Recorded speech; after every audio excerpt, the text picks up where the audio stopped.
An ex-sniper bought a remote mountain. When poachers crossed his fence, they never came back. Marcus Caney stared at the fresh tire tracks leading into his property. Tracks that shouldn't exist because his gate was still locked. The prints were deep, heavy-duty vehicle, but they vanished exactly 50 yards in, as if the truck had simply disappeared into thin air. He knelt beside the last clear impression, noting the unusual tread pattern. Industrial grade. His trained eye caught something else that made his blood run cold. 3 separate boot prints, all different sizes, all wearing tactical boots. But here's what didn't make sense. The tracks led toward the restricted wildlife preserve section where he'd installed motion cameras just yesterday. The cameras that should have caught everything. The cameras that were now completely gone. Marcus had purchased these 2,000 acres of Colorado mountain wilderness 6 months ago, seeking the isolation that only extreme elevation and hostile terrain could provide. After 15 years as a military sniper, he craved silence, distance from civilization, and the simple challenge of surviving on land that most people couldn't even reach. The nearest neighbor lived 47 miles down a dirt road that became impassable during winter months. He'd chosen this place specifically because nothing larger than elk should be moving through his property, and elk didn't drive trucks or wear tactical gear. The missing security cameras bothered him more than the mysterious tracks. He'd positioned those devices strategically, covering the 3 main game trails that wound through the dense pine forest toward the protected watershed area. Each camera was military-grade, motion-activated, and completely invisible unless someone knew exactly where to look. Removing them would require professional knowledge and specialized tools. It would also require knowing they existed in the first place. Marcus followed the boot prints deeper into the forest, his movements automatic and silent after years of tracking targets through hostile territory. The prints led him through a natural corridor between 2 massive granite outcroppings, then down into a small valley he'd never fully explored. The vegetation here was different, more lush, with access to a year-round stream that supported abundant wildlife. This was exactly the kind of area that would attract animals, and exactly the kind of area where someone might want to hunt them illegally. 20 yards into the valley, he found the first game trail, marked by elk droppings and clear hoofprints. But scattered among the natural signs were human footprints, at least 6 different sets, all moving with purpose toward something deeper in the woods. The intruders had been here recently, within the last 48 hours based on the freshness of the disturbed earth. They'd moved through his land like they owned it, like they knew exactly where they were going. But the most disturbing discovery came when Marcus reached the stream. Someone had constructed a crude hunting blind from deadfall and camouflage netting, positioned to command a perfect view of the main watering hole. The blind was fresh, maybe a week old, built by professionals who understood fieldcraft and concealment. Inside, he found spent rifle casings, expensive ammunition that suggested high-powered weapons and serious money behind this operation.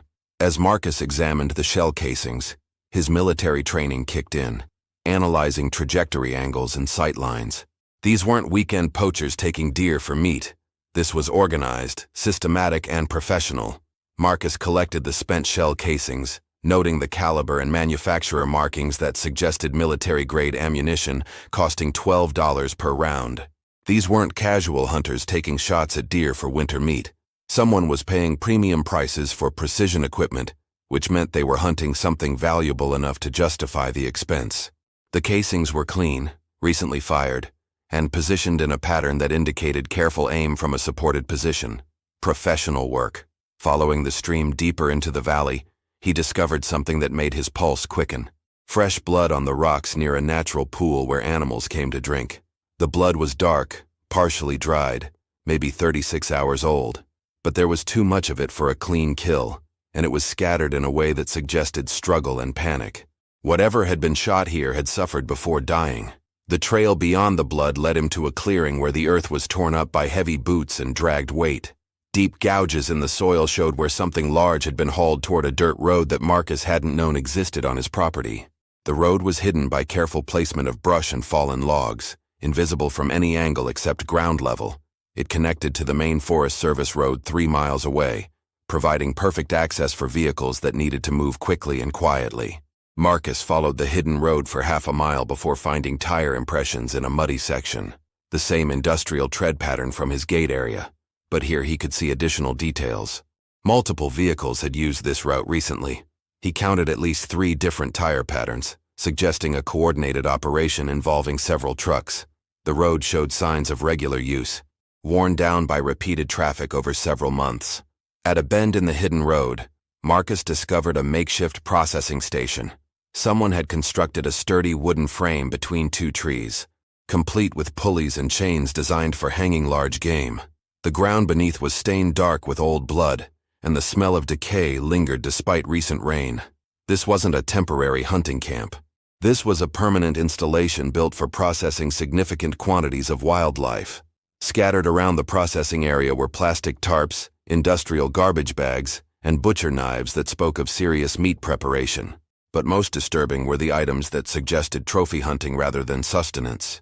He found discarded antler tips, bear claws, and what appeared to be mountain lion teeth arranged in small piles, as if someone had been sorting valuable parts from worthless meat.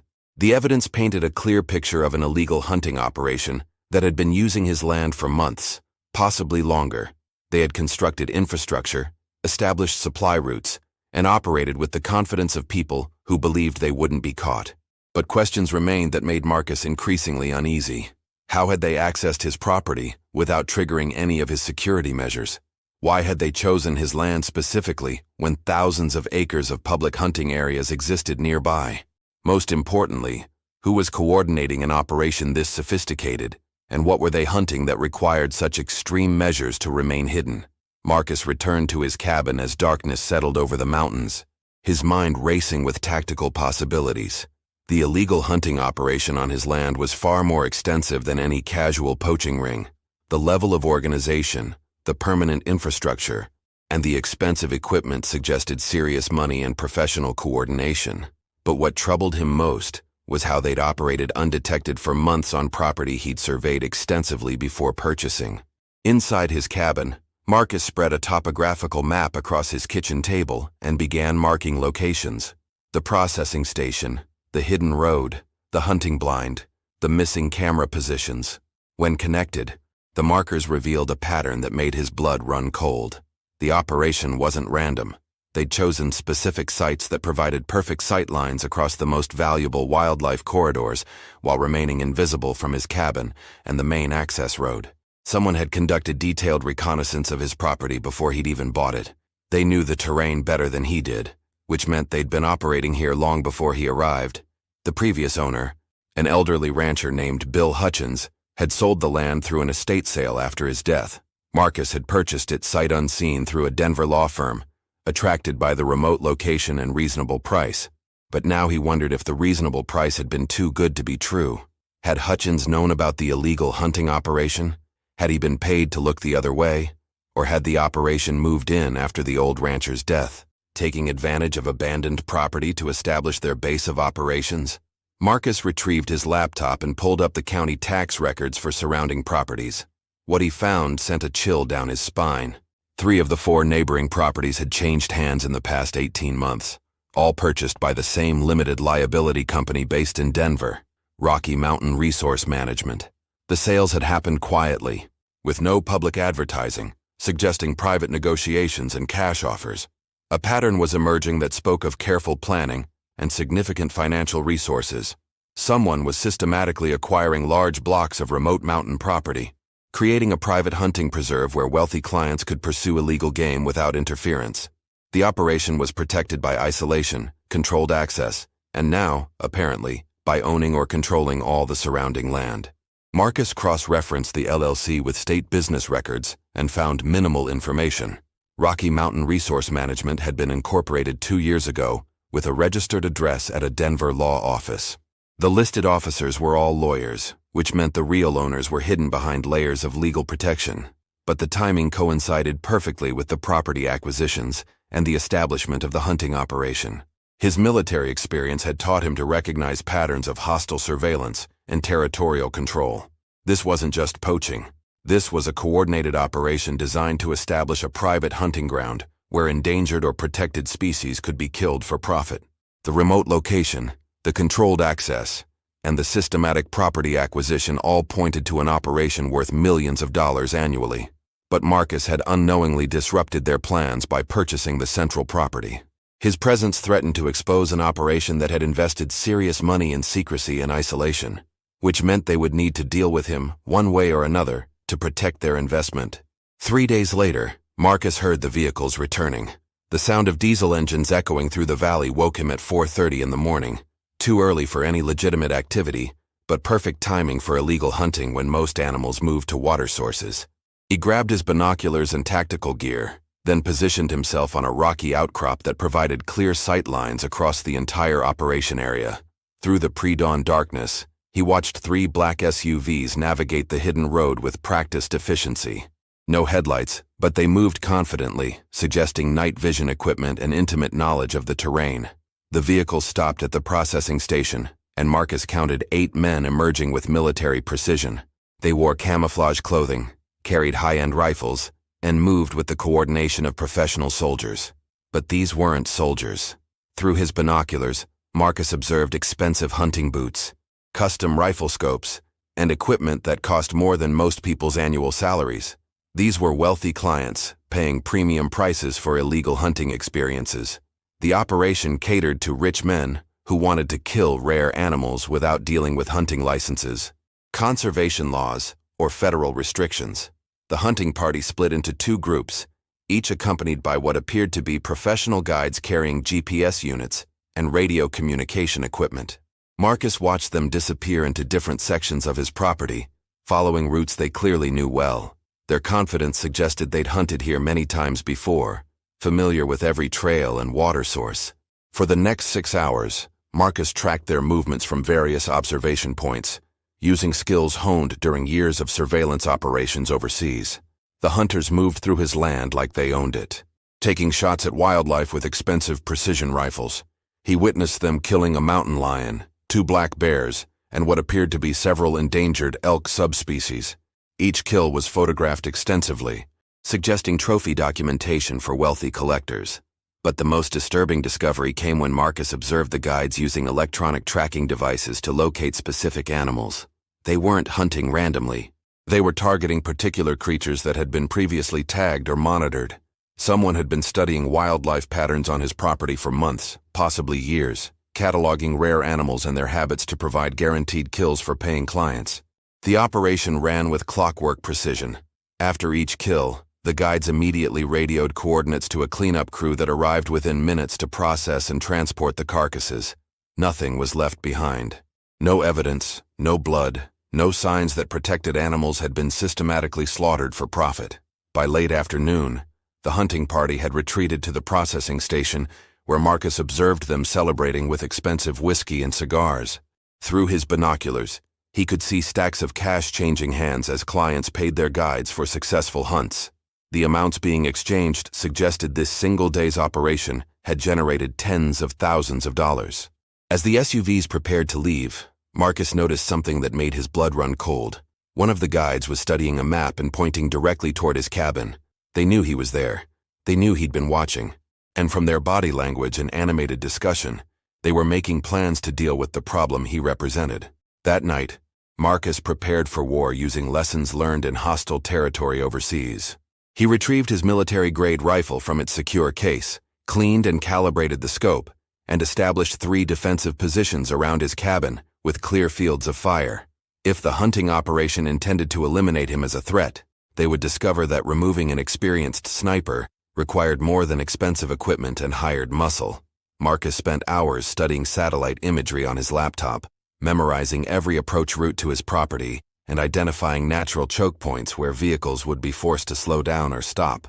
His years of combat experience had taught him that superior positioning and preparation could overcome numerical disadvantages. He knew his land better than any invader could, and he had skills they probably didn't expect from an isolated mountain resident. At 2 in the morning, motion sensors around his cabin detected movement.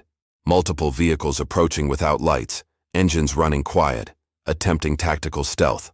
Through his night vision scope, Marcus identified the same 3 black SUVs from the hunting operation, plus 2 additional trucks carrying what appeared to be armed men in tactical gear. They were taking him seriously as a threat, which confirmed his suspicions about the scope and value of their illegal operation. The vehicles stopped 300 yards from his cabin, positioned to block all escape routes. Marcus watched through his rifle scope as 12 men deployed in military formation, carrying assault rifles and wearing body armor. These weren't wealthy hunting clients. These were professional security contractors hired to eliminate problems that threatened million-dollar operations. From his concealed position on the ridge above his cabin, Marcus had perfect sight lines on all the approaching men. His finger rested on the trigger of his precision rifle, muscle memory from hundreds of combat missions guiding his movements. But killing wasn't his objective.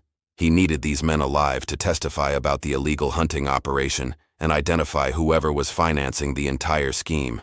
Instead of targeting the men, Marcus aimed at their equipment. His first shot destroyed the engine block of the lead SUV, sending steam and coolant spraying across the assault team. His second shot punctured the fuel tank of another vehicle, creating a gasoline spill that would prevent their escape. The third shot disabled their radio communications antenna, cutting them off from outside support or coordination. The assault team scattered for cover, confused by shots that seemed designed to trap rather than kill them. Marcus could hear their shouted commands as they tried to understand why a sniper was destroying vehicles instead of targeting personnel. Their confusion worked in his favor, disrupting their tactical formation and creating the chaos he needed to control the situation. From different positions around the ridge, Marcus continued his psychological warfare campaign. He shot out their vehicle headlights, disabled their backup radio equipment, and put precision rounds into their tactical gear without harming the men carrying it. Each shot demonstrated that he could kill any of them instantly if he chose to, but was deliberately restraining himself. The message was clear: leave immediately, or face an enemy who possessed superior skills, superior positioning, and the tactical advantage of defending familiar terrain. After 30 minutes of this demonstration, the surviving vehicles retreated down the mountain, carrying men who had learned that some problems couldn't be solved with overwhelming firepower. The next morning, Marcus methodically documented every piece of evidence he had discovered on his property. Using his digital camera, he photographed the spent shell casings, the blood-stained rocks, the processing station, and the hidden road network. Each image was GPS tagged and time-stamped to create an unshakable record of the illegal hunting operations infrastructure. However, Marcus knew that photographs alone wouldn't be enough to bring down an organization with the resources to purchase multiple properties and hire armed security contractors. He needed federal involvement, and that meant contacting the right agencies with jurisdiction over wildlife crimes and interstate criminal enterprises. From his laptop, Marcus accessed the FBI's online tip submission system and the U.S. Fish and Wildlife Service enforcement hotline. Nevertheless, he decided that direct contact would carry more weight than anonymous tips. His military service record would lend credibility to his claims, and the scope of the operation demanded immediate attention from experienced federal investigators. Marcus called the Denver field office of the Fish and Wildlife Service first, speaking directly with Special Agent Sarah Chen, a veteran investigator who specialized in organized wildlife trafficking. Agent Chen listened intently as Marcus described the sophisticated hunting operation, the systematic property acquisitions, and the apparent involvement of wealthy clients paying premium prices for illegal kills. Agent Chen's questions were sharp and focused, demonstrating her expertise in similar cases. She was particularly interested in the electronic tracking devices Marcus had observed, explaining that such equipment suggested connections to international wildlife trafficking networks that sold rare animal parts to overseas collectors. The operation Marcus had discovered might be far larger than a simple illegal hunting scheme. Within 2 hours of his initial call, Agent Chen arrived at Marcus's cabin accompanied by Special Agent Robert Valdez from the FBI's Organized Crime Task Force. The federal agents examined Marcus's photographs and listened to his detailed account of the hunting operation's structure and timing. Agent Valdez was especially concerned about the limited liability company purchasing surrounding properties, recognizing patterns consistent with money laundering operations. The agents spent the afternoon surveying the evidence sites Marcus had identified, documenting everything with their own equipment and expertise. Agent Chen confirmed that several of the shell casings matched ammunition types commonly used in illegal trophy hunting of endangered species. The processing station showed clear signs of systematic wildlife slaughter that violated multiple federal statutes. The turning point came when Agent Valdez ran the license plates Marcus had photographed from the black SUVs. The vehicles were registered to a shell company linked to Eddie Vargas, a Denver businessman with suspected ties to international wildlife trafficking rings. Vargas had been under federal investigation for 2 years, but authorities had never been able to locate his base of operations. Marcus had inadvertently discovered the missing piece of a major federal investigation. The poaching syndicate on his property was the hub of Vargas's criminal enterprise, where high-end clients paid enormous sums to kill rare animals, whose parts were then sold to collectors worldwide. The operation generated millions of dollars annually, while driving several species toward extinction. Agent Chen outlined the federal response plan. A coordinated raid involving multiple agencies would shut down the operation permanently, arrest all participants, and seize the assets used in the criminal enterprise. Marcus's property would serve as the staging ground for the largest wildlife trafficking bust in Colorado history. 5 days later, Marcus watched from his cabin as federal agents established a command center in his living room. Agent Chen coordinated with 12 different law enforcement agencies, including the FBI, U.S. Fish and Wildlife Service, ATF, and Colorado State Police.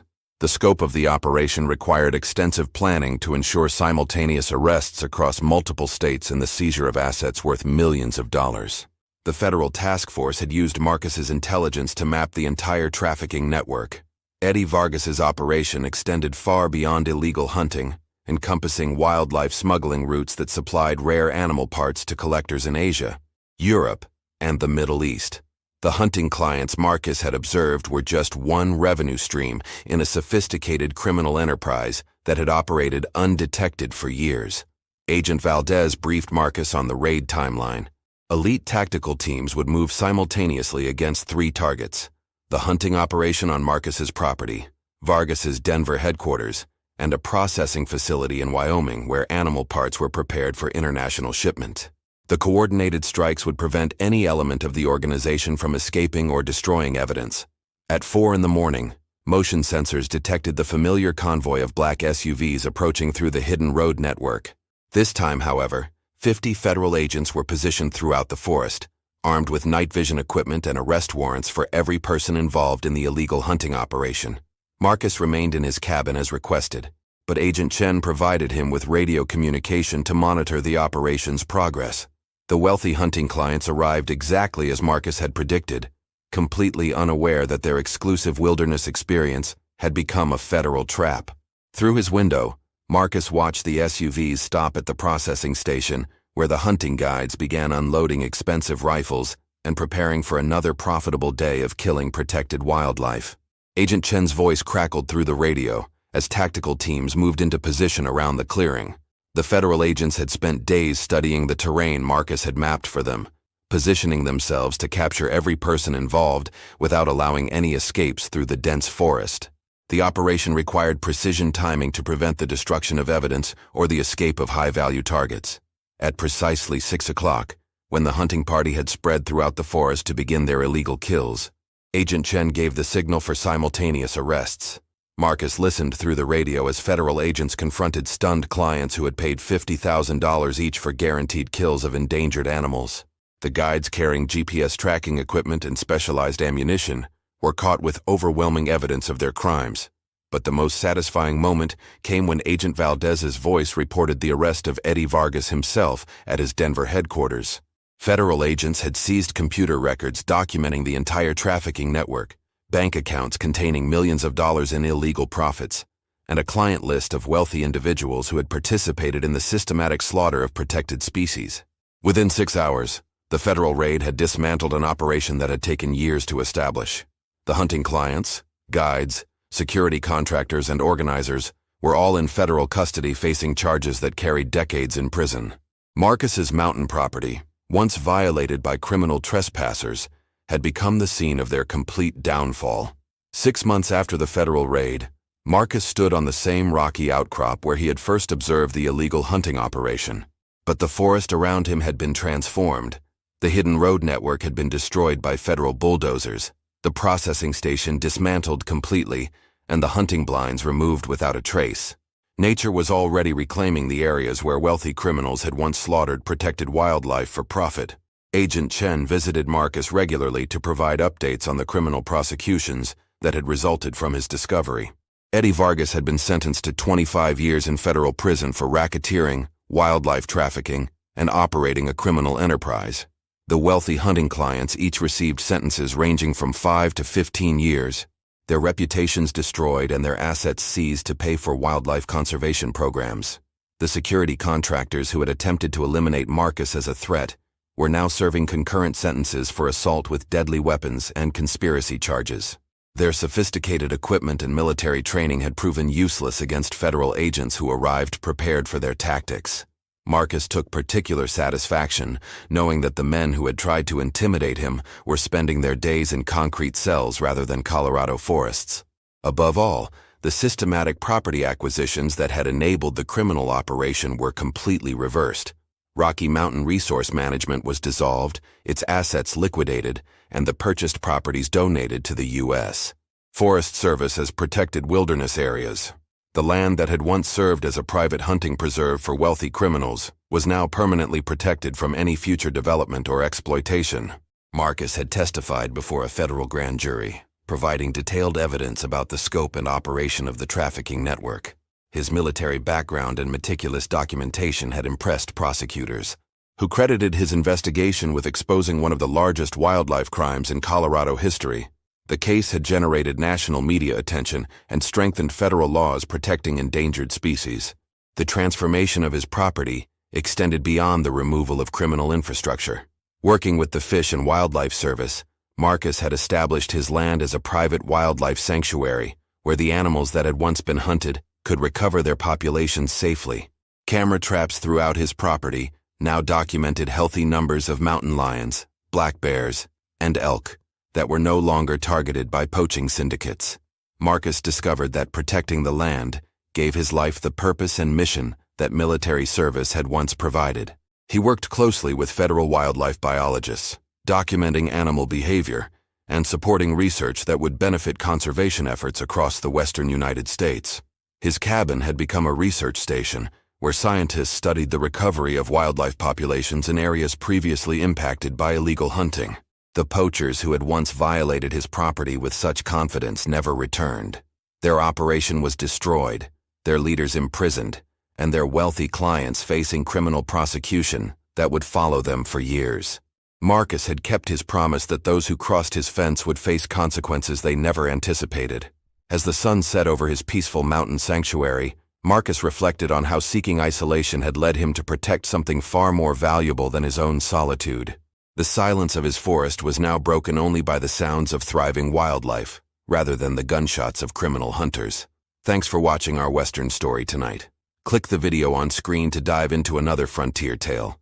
And don't forget to subscribe and support us bringing more stories from the untamed West.